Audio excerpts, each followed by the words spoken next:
کے پیچھے اور قصص کے اندر انسانیت کے لیے کیا کیا سبب چھپے۔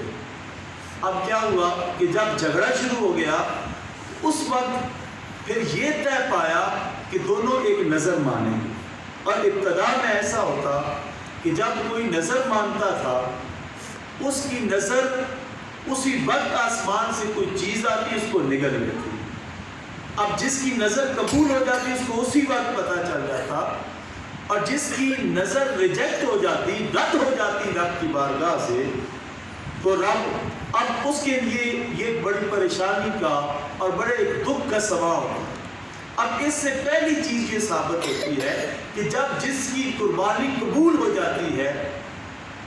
لازمی بات ہے کہ وہ اور تقویٰ اور رب کے قرب کے لیے محنت کرتا ہے، لیکن جس کی قربانی رد ہو جاتی ہے اسے پتہ چل جاتا ہے کہ میرے جو معاملات ہیں اپنے رب کے ساتھ وہ اچھے نہیں چل رہے، پھر وہ کیا کرتا ہے، وہ بھی رب کے قرب کو حاصل کرنے کے لیے محنت کرتا ہے، جدوجہد کرتا ہے، کوشش کرتا ہے، ریاستیں کرتا ہے، وظائف کرتا ہے، اور پھر جو رب کے احکامات ہیں ان پر عمل کرتا ہے۔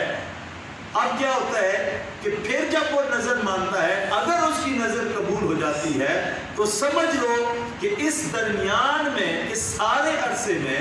ڈیورنگ دس پیریڈ اس نے جو عمل کیا تھا اللہ تعالیٰ نے اس عمل کو قبول کر کے اس کے دل کی دنیا کو بدل دیا تھا، اللہ اس سے راضی ہو چکا تھا، اس کی نظر قبول ہو جاتی۔ اب یہاں پہ کیا ہوا، جو حضرت حابیل تھے ان کی نظر قبول ہوئی اور قابیل جو تھے ان کی نظر ریجیکٹ ہوئی، رد ہوئی۔ اب چاہیے تو یہ تھا کہ حضرت حابیل جو تھے ان کی نظر قبول ہوئی ہے تو حضرت جو قابیل تھے وہ اپنے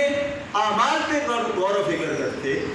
اپنے دل کی کیفیات پہ غور و فکر کرتے کہ کیوں رب مجھ سے ناراض ہے، کیوں رب میری نظر کو قبول نہیں کر رہا۔ اس سے ایک چیز یہ سمجھیے کہ یہ قربانی کیا ہے کہ جو چیز بھی آپ خلوص کے ساتھ نظر خدا بندی کر دیتے ہیں اس کے لیے قربانی کا لفظ استعمال ہوتا ہے، چاہے وہ آپ کا روپیہ پیسہ ہو، چاہے عبادت کے لیے آپ جو وقت صرف کرتے ہیں، یا جو بھی ایسا عمل جو آپ نظر خدا بندی کے طور پہ کرتے ہیں وہ قربانی کے اندر شامل ہو جاتا ہے، کیونکہ ان دو بھائیوں نے قربانی اور طرح سے کی تھی، جانور ذبح نہیں کیا تھا۔ تو اب کیا ہوا کہ اس قربہ قربان کہ جب انہوں نے قربانی کی، دونوں بھائیوں نے وہ نیازیں پیش کی، نظر خدا بندی کی، فَتُقُبِّلَ مِنْ أَحَدِهِمَا، تو ایک کی تو قبول ہو گئی، وَلَمْ يُتَقَبَّلْ مِنَ الْآخَرِ، اور دوسرے کی قبول نہ ہوئی۔ ایک کی نظر اللہ کی بارگاہ میں قبول ہوئی اور پھر کوئی چیز آئی وہ غائب ہو گئی، اور دوسرے کی نظر قبول نہ ہوئی۔ اب چاہیے تو یہ تھا کہ بندہ جب ناکامی، اس سے ایک چیز یہ ہے کہ جب کوئی ناکامی ملے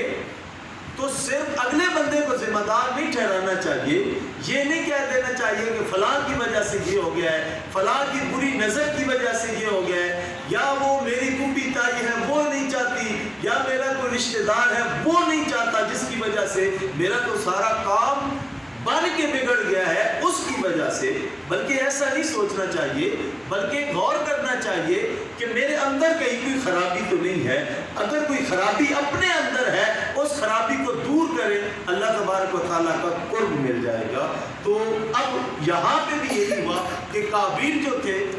انہوں نے اس چیز کو بجائے کہ اپنی غلطی اور اپنے اندر کو بہتر کرنے کے وَلَمْ يُتَقَبَّلْ مِنْ قَالَ، انہوں نے کہا لَأَقْتُلَنَّكَ، میں ضرور تجھے قتل کروں گا۔ اب بجائے کہ وہ اپنی غلطی کو سنوارتے، وہ غلطی سے بڑی غلطی کرنے جا رہے تھے، شدت کی غلطی کرنے جا رہے تھے، کیونکہ دیکھیے رب کی منشا کیا تھی، رب نسل انسانی کو بڑھانا چاہتا تھا، اور وہ قابیل کیا سوچ رہا تھا، وہ ان کو قتل کرنے کا سوچ رہا تھا، گویا بھائی کا خون کر دے، یہ ایسا عمل تھا کہ جس نے اس دنیا اس پوری زمین کو ہلا کے رکھ دینا تھا۔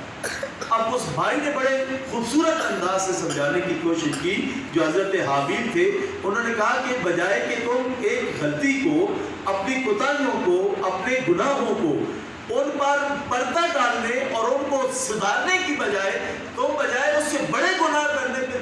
بھول گئے ہو؟ کیا تم نہیں جانتے کہ اللہ نے کیا ضابطہ قربانی کے، نظر کی قبولیت کا یا عمل کی قبولیت کا اللہ نے کیا درجہ رکھا ہے؟ فرمایا، پھر انہوں نے وہ ضابطہ بتا دیا، قَالَ إِنَّمَا يَتَقَبَّلُ اللَّهُ مِنَ الْمُتَّقِينَ، بے شک اللہ تبارک و تعالیٰ جو ہے وہ جو بھی نظر یا جو بھی عمل کرتا ہے وہ صرف متقین سے قبول کرتا ہے۔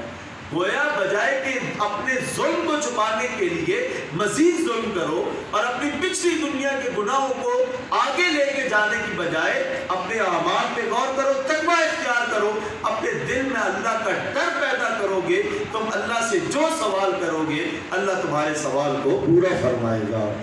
تو یہ ہے کہ یہ قربانی کا اسلامی تصور ہے کہ کس طرح یہاں سے ہمیں قربانی کا ایک جذبہ ملتا ہے